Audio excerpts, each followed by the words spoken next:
Bonjour à tous. Alors aujourd'hui, nous allons résoudre un nouvel exercice de niveau XENS qui peut aussi être décliné en un exercice de centrale que j'ai d'ailleurs donné à mes élèves en euro blanc pour préparer centrale et qui peut servir donc aux élèves qui vont passer la série 3 et 4 de centrale dans les prochaines semaines. Avant de passer à la résolution de l'exercice, j'aimerais vous parler rapidement de ODA. ODA, c'est une plateforme qui a été faite pour les lycéens pour les aider dans leur orientation.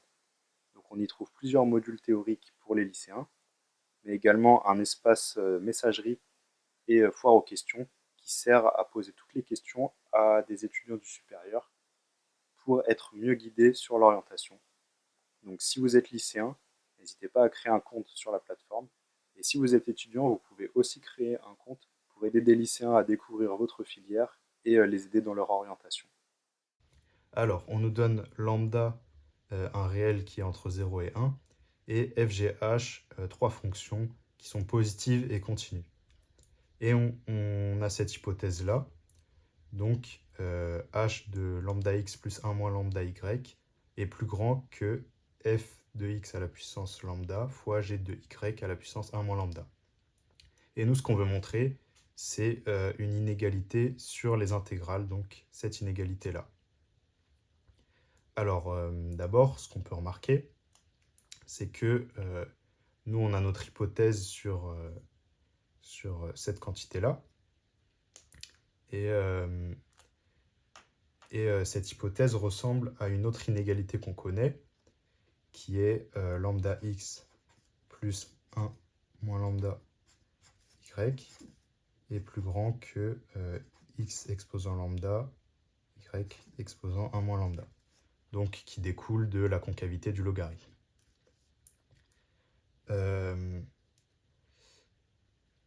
Et ensuite, si on applique le h, on aimerait en fait, dans cette intégrale, disons, plutôt que d'avoir l'intégrale de h de x dx, on aimerait, pour pouvoir utiliser cette hypothèse-là, avoir plutôt l'intégrale de h de lambda, disons phi de x, plus 1 moins lambda psi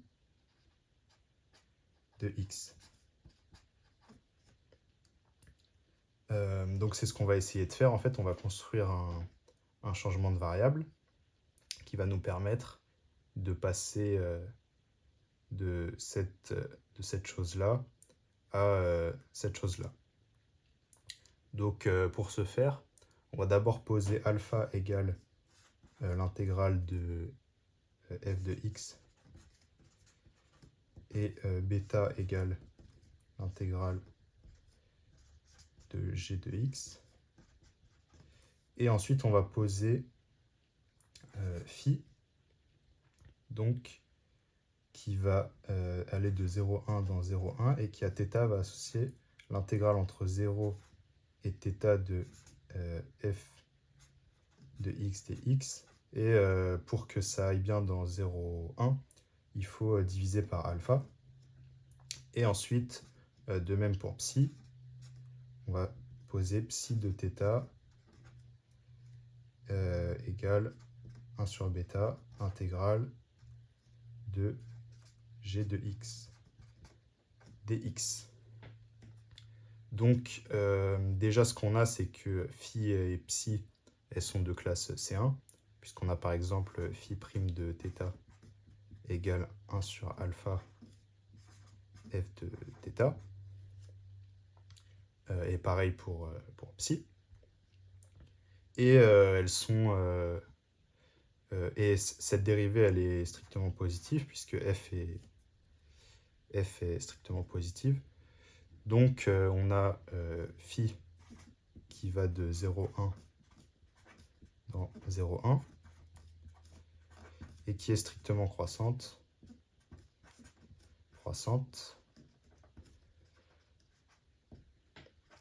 et qui est aussi de classe C1. de classe C1. Donc, phi et aussi psi sont des C1 difféomorphismes.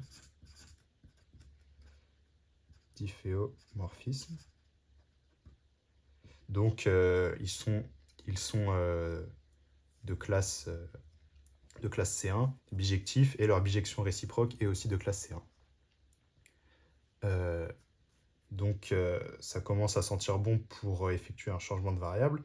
Sauf que nous, le changement de variable qu'on veut, c'est tout ça. Et autre chose, par rapport à ce qu'on vient de poser, ici, ça serait plutôt phi moins 1 et psi moins 1. Puisque phi moins 1 et psi moins 1, ça va nous donner justement le bon x pour retrouver le f une fois qu'on intègre. Donc, le bon x ici pour retrouver, enfin le bon θ pour retrouver l'intégrale de f. Donc une fois qu'on a dit ça, on va pouvoir poser u égale lambda phi moins 1 plus 1 moins lambda psi moins 1, qui va donc de 0,1 dans 0,1 et qui est aussi un C1 difféomorphisme, puisque phi moins 1 et psi moins 1 sont des C1 difféomorphismes. Donc, C1 difféomorphisme.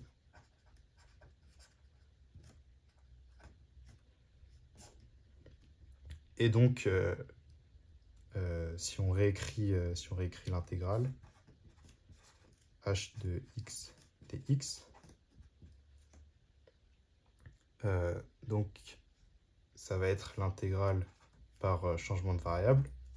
Maintenant, on a toutes les hypothèses pour faire le changement de variable, de h de u de θ fois u' de θ dθ. Et par rapport à donc ce qu'on voulait avoir tout à l'heure, hop, maintenant on obtient quasiment ce qu'on voulait. Donc on obtient l'intégrale entre 0 et 1 de h de lambda phi moins 1 de θ plus 1 moins lambda psi moins 1 de θ u' de θ dθ. Donc maintenant, on peut utiliser notre hypothèse. Notre hypothèse de départ, c'était que tout ça, c'était plus grand que ça. Donc en remplaçant x et y par les bonnes valeurs. Et comme tout est positif, on peut bien sûr appliquer l'inégalité à l'intégrale. Donc ça va être plus grand que intégrale de f de phi moins 1 de θ à la puissance lambda g de psi moins 1 de θ à la puissance 1 moins lambda u' de θ dθ. Alors maintenant, on va calculer u' de θ. Alors u' de θ, si on reprend la définition de u, ça va être lambda phi moins 1 prime de θ plus 1 moins lambda psi moins 1 prime de θ. Donc on a cette égalité, et si on applique l'inégalité qu'on a vue tout à l'heure, on peut montrer donc que ça va être supérieur à phi moins 1 prime de θ à la puissance lambda fois psi moins 1 prime de θ à la puissance 1 moins lambda. Ensuite, on va remplacer dans l'intégrale.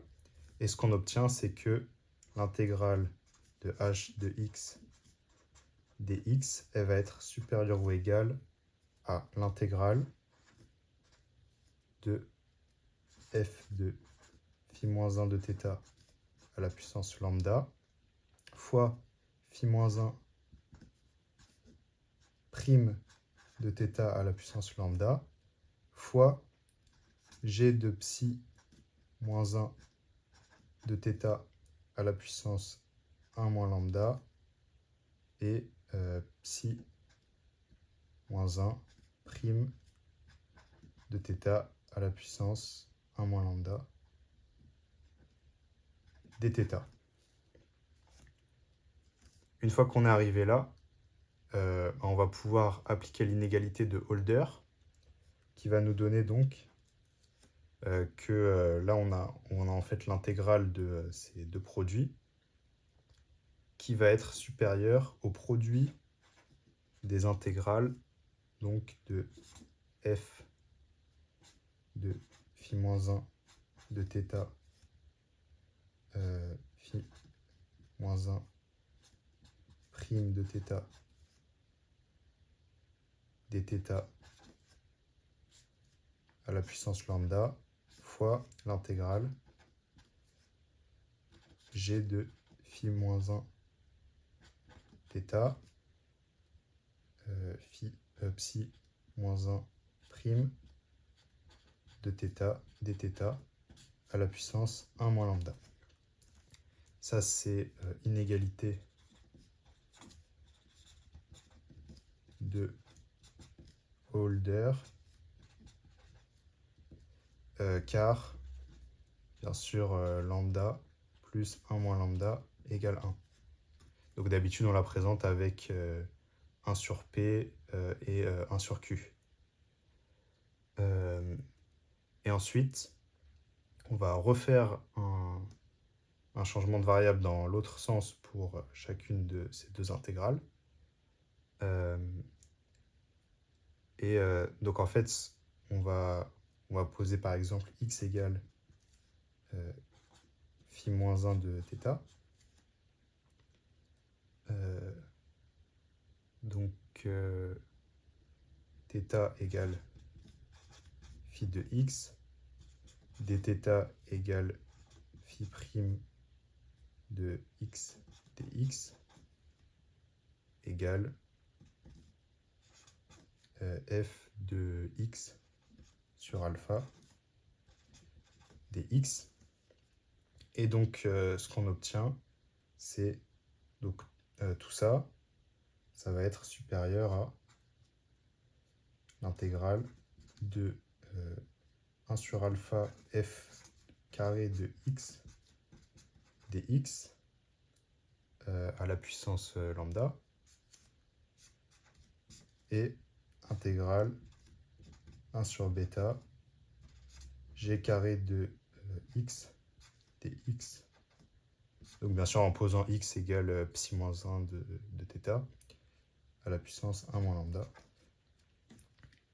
Et ensuite, dernière étape, donc on peut sortir le alpha et le bêta. Et ensuite, on va utiliser le fait que l'intégrale de f carré est supérieure à l'intégrale de module de f au carré. Et ça, c'est égal à alpha au carré. Et ça, bien sûr, c'est l'inégalité de Cauchy-Schwarz. Donc, au final, ce qu'on obtient, c'est le résultat attendu. L'intégrale h de x dx est supérieure à alpha puissance lambda et bêta à la puissance 1 moins lambda. En faisant bien sûr le même raisonnement encore pour g. J'espère que vous avez apprécié la vidéo. N'hésitez pas à laisser un like et un commentaire.